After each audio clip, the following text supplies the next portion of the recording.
Good evening and welcome to the national news broadcast on Channel Live. We are ready to bring you the top stories from home and around the world. I'm Natalia Viravadan. Good evening, I'm Charithamini Praraji, and now let's move on to the headlines for tonight's news. Curfew imposed in the Rupavahini Administrative District from midnight today to midnight on the 31st. The President emphasizes that no matter what difficulties arise, the People First policy will not be set aside. The remains of late Minister Thondaman arrive at Rupavahini amidst the grieving public of the hill country. The Indian Prime Minister emphasizes that Sri Lanka was able to control the corona epidemic as a result of taking steps at the right time. The United National Party has taken a decision to suspend the party membership of 99 party members, including former opposition leader Sajith Premadasa. A spread in corona clusters in South Korea and Japan. On to those and other stories in detail now, and starting off with local stories. The President's media division states that curfew will be in place throughout the day in Rupavahini district tomorrow. Meanwhile, as notified yesterday, curfew will be in place throughout the day in all districts on Sunday. The manner in which the curfew will be in place from the 1st of June will remain unchanged. This is as per the notification issued by the President's media division this evening. President Gotabaya Rajapaksa has emphasized before the world community that no matter what difficulties need to be faced, the People First policy will not be set aside. The President made this comment joining in the high-profile video conference on financing and the development of the era beyond COVID-19 last evening. The conference was held with the participation of heads of 19 countries and 8 international organizations. It was coordinated by the UN headquarters at New York. The opening addresses were given by Canadian Prime Minister Justin Trudeau, Jamaican Prime Minister Andrew Holmes, and UN Secretary General Antonio Guterres. Addressing the conference, President Gotabaya Rajapaksa said that the responsibility of world leaders and leading donors is to not impose conditions amongst themselves, but to go forward as development partners. The multilateral and bilateral official creditors to developing countries have a special responsibility to be innovative in creating such space for developing world to revive their economies and should not insist on normal conditionalities of lending. After all, most countries have honored their debt obligations, and time has come to provide new space through a decent haircut by official creditors. We have taken steps to ease restrictions from this week while keeping health quarantine standards to ensure community will not be vulnerable to COVID-19 health risks. However, as 2 months lost in the real economy and likely timeline to reach normalcy will be longer, external funding must be development-centric by all aspects of such facilities. I underscored the need for development financing when I spoke with His Excellency Xi Jinping, President of People's Republic of China, Prime Minister of India Honorable Narendra Modi, and US National Security Advisor Mr. Robert O'Brien. The fast actions by large bilateral, multilateral agencies without placing conditionalities among themselves and coming forward as development partners in respective developing and middle-income economies is the responsibility of leading agencies and leaders of the world. This dialogue must concentrate on how developing and middle-income countries are assisted with emergency funding facility while encouraging countries to focus on human development aspects, including education, health, women and children, new export industries, food security and environment for a better and stable world. Excellencies, I conclude recalling the words of the Lord Buddha, Aryogya Paramalabha, meaning of good health is the greatest gain. And meanwhile, the remains of deceased Ceylon Workers Congress leader, the late Minister Arumugam Thondaman, were brought to his residence at Rambuda, Vivantan, Watta in Kothmale this afternoon. The remains lie there for the public to pay their last respects. The late Minister Thondaman's 56th birth anniversary also falls today. The remains of late Minister laid at the feast of the Ceylon Workers Congress at Kolopiti yesterday. Thereafter, the remains were transported by helicopter this morning up to the Migul Watta grounds at Gampala, after which they were taken amidst public respect to the late Minister's residence at Kothmale. Our correspondent states that as the remains were brought to the late Minister's residence, large crowds gathered to pay their last respects. The remains of late Minister will be taken from his residence at Vivantan Watta through Rambuda and Nura Elia to the headquarters of the Ceylon Workers Congress at Kottagala tomorrow. The remains will lie at the CWC headquarters until Sunday. The final rites will take place at Horton Norwood grounds on Sunday evening. The funeral will be telecast live over Rupavahini. The new Indian High Commissioner to Sri Lanka, Gopal Bagle, met President Gotabaya Rajapaksa today. The new High Commissioner presented his credentials to the President on the 14th of this month through video conferencing.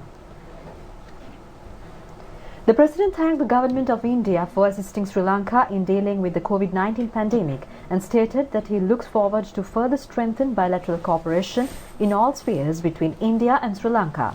The President, calling to mind the cordial telephone conversation he had with the Indian Premier, thanked the Indian government for the support rendered to Sri Lanka in this difficult time.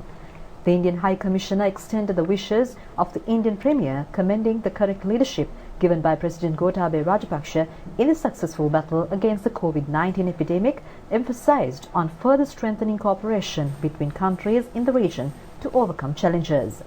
The necessity on implementing projects agreed upon for the benefit of both countries was emphasized. The High Commissioner at this point stated that his country is prepared to increase the number of scholarships granted for Sri Lankan students. The President pointed out the necessity to uplift trade and economic relations as well as people-to-people relations between the two countries. Indian Prime Minister Narendra Modi says that Sri Lanka was able to control the COVID-19 epidemic as a result of taking the right measures at the right time. The Indian Premier made these comments during a telephone call made to Prime Minister Mahinda Rajapaksa to extend wishes to the Sri Lankan Premier on completing of 50 years in politics. The telephone conversation between the two premiers lasted around half an hour, in which the Indian Premier congratulated his Sri Lankan counterpart on the country's success in controlling the COVID-19 disease. The Indian Premier also expressed his condolences on the demise of the leader of the Ceylon Workers Congress, the late Minister Arumugam Thondaman. Prime Minister Mahinda Rajapaksa commended Indian Premier Narendra Modi on pioneering in establishing a COVID-19 fund with the participation of SAARC member states. In addition, Prime Minister Rajapaksa emphasizes on continuing relations for the betterment of both countries. He also stated that support extended by the Indian government in repatriating Sri Lankan standard in India due to the COVID-19 pandemic is highly appreciated. The Premier also stated that the government is also focused upon lifting housing facilities in the state sector. The Indian Premier responded saying that Indian government is prepared to assist in this regard. Bangladesh Premier Sheikh Hasina, Maldivian President Ibrahim Mohammed Solih and many world leaders extended their good wishes to Prime Minister Mahinda Rajapaksa. Meanwhile, Prime Minister Mahinda Rajapaksa worshipped at the Rupavahini Mahasaya and the Jayasri Ma Bohdhiya this morning. The Premier called on the Chaityam Ramadhikari of the Rupavahini Mahasaya, the Chief Sanganayaka of Nuwara Kalavya, Venerable Pallegama Hemaratna Thera. Thereafter, the Premier met with Atamasthana Adipati and Chief Sanganayaka of the Central and North Central provinces, Venerable Pallegama Siridivasa Thera, and obtained blessings. The Premier subsequently arrived at Birisaveti Rajamaha Vihara. Here, he met with Chief Prelate and Vihara Venerable Itala Vatinu Veve Janatileka Thera.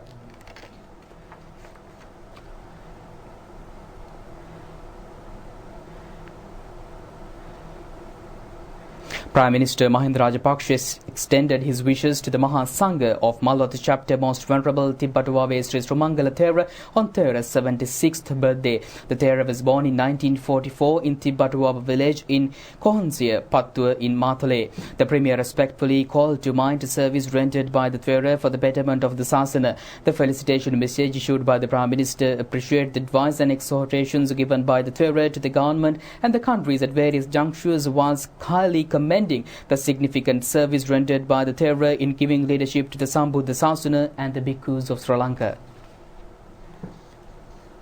100 million rupees has been set aside from the COVID-19 Healthcare and Social Welfare Fund for PCR testing. The Ministry of Health stated that another 100 million rupees will be set aside for the prevention of COVID-19. The total number of fully recovered patients stands at 754 as of today. Meanwhile, 10 new confirmed cases were detected today.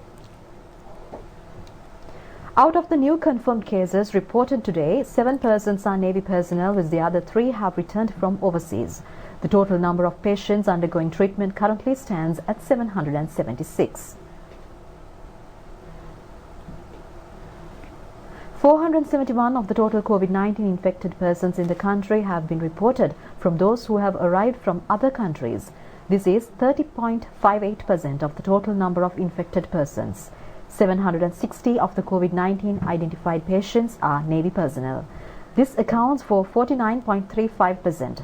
The infected persons detected locally accounts for 309, which is 20.06%. Yesterday, the number of new confirmed cases was 61, out of which 26 were Navy personnel, while 17 were returnees from Dubai and 18 were returnees from Kuwait. A group stranded in Belarus returned to the country at midnight yesterday. The Sri Lankan airline flight, which arrived from the Minsk airport, transported a group of 277. Meanwhile, another flight arrived in the country from Japan this morning, bringing Japanese nationals working in Sri Lanka. They were all subject to a disinfecting process and sent to quarantine centers. The Health Ministry states that it has been decided to expand surveillance operations of the Katunayaka International Airport as a rise in imported cases of COVID-19 are being reported. Ministers Pavitra Wanyarachi and Prasanna Ranatunga conducted an observational visit of the airport yesterday. The Foreign Employment Bureau states that in future, steps will be taken to depart migrant workers from the Mattala airport. A group that arrived from South Korea was sent back recently. They will undergo quarantine once they arrive in South Korea, as the Korean Human Resource Development Institute has taken steps in this regard. The group included 160 persons. Pavement vendors in Colombo have been permitted to engage in trading while adhering to health guidelines. As an initial step, this was implemented at the 5th Cross Street in Colombo. Mobile lorries were also permitted. Protective clothing were also distributed. Cabinet spokesman Minister Dr. Bandula Gunawardena says managing state finance in a transparency without wasting was a policy measure of the government. He expressed these views joining in the media briefing held at the Department of Government Information to announce cabinet decisions today. Cabinet spokesman Minister Dr. Bandula Gunawardena said the Minister of Finance Prime Minister Mahinda Rajapaksa has presented a special cabinet paper regarding the COVID-19 epidemic. The minister further stated that a detailed report on all financial aid received from foreign countries, foreign institutions and individuals, as well as state borrowings, relief loans and health service supplies. The minister said that he has released a copy of the report to the media as they have no intention of plundering even $1 for any reason at all. තඹ සතයක්වත් එක ඩොලරයක්වත් මේ තුලින් ගසා කන්ට හෝ කොමිස් වලට ගන්න හෝ වෙනත් දෙයකට යොදවන්න අරමුණක් නැහැ. The central bank has presented to the Cabinet of Ministers a report on the depositors of failed finance companies. The President has advised to pay the sums that can be disbursed to the depositors expeditiously. Certain depositors have resorted to legal action. The President has advised to take all steps to grant concessions to the depositors after discussing with the legal parties who have taken the matter up in court. Cabinet approval has been received for the construction of a new building complex for the Halsdorf Magistrate Court Complex. A grant of 1,825 million rupees is expected from China. The minister also responded to the statement made by former Minister Ranil Wickremesinghe. Minister Dr. Bandula Gunawardena observed the former Prime Minister Ranil Wickremesinghe had recently challenged the government to reveal authentic data on the economy of the country. Minister Dr. Bandula Gunawardena says that the 2014 to 2019 period was a dark period in the economy of Sri Lanka in which the entire country was destroyed. Dr. Gunawardena said that he would like to invite the former Premier's side to a subject-wise challenge. He further stated that a public debate with individuals such as Dr. Harshad Silva would be fair. The minister added that if the 2019 central bank report is placed side with the 2014 central bank report, which was released after the government was taken over by present opposition based on statistics, the realistic situation can be exposed in a public discussion forum. And meanwhile, the United National Party has decided to suspend the party membership of 99 members who submitted nominations to contest a general election under the Samagi Janabalavega. Approval for this move was reportedly received at the working committee meeting of the United National Party that was held today. The UNP Working Committee meeting took place at the party headquarters Sirikotha, chaired by party leader Ranil Wickremesinghe today. In addition to terminating the membership of the group that submitted nominations under a different political party, many other decisions have also reported been reached.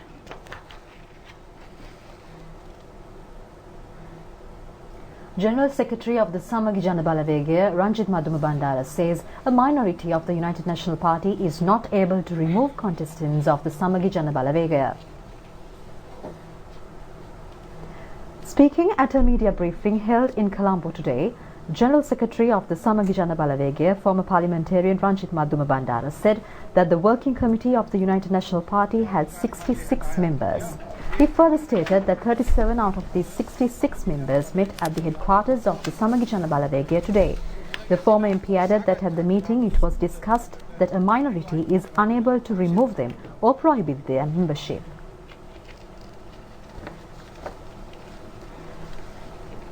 Minister Dallas Alhaparuma says going forward, prelates, priests and nuns will not be appointed as development officers. Joining in the awarding of teaching appointments held at the Education Ministry yesterday, the minister said that all such clergy will be absorbed into the education sector as teachers. Minister Dallas Alhaparuma noted that within the 9 provincial councils, around 400 prelates have been deployed as development officers and they are referred to as DO. The minister said that as the new head of state, President Gotabaya Rajapaksa focused his attention on these appointments and thereby decided against stationing prelates, priests and nuns as development officers. The minister pointed out that this is why a cabinet paper was tabled in this regard at the beginning of the year itself. And meanwhile, the petitions challenging the Gazette notification issued by the President dissolving Parliament and the holding of the general elections on the 20th of June were postponed for examination on Monday. The petitions are being taken up for a 5-member judge bench of the Supreme Court. The President's Council, appearing on behalf of intervenient petitioner General Secretary of the United People's Freedom Alliance, Mahinda Amaravira, said that under the Parliament for Election Act, Elections Commission has the power to change or postpone the election date given in the Gazette notification issued by the President when dissolving Parliament.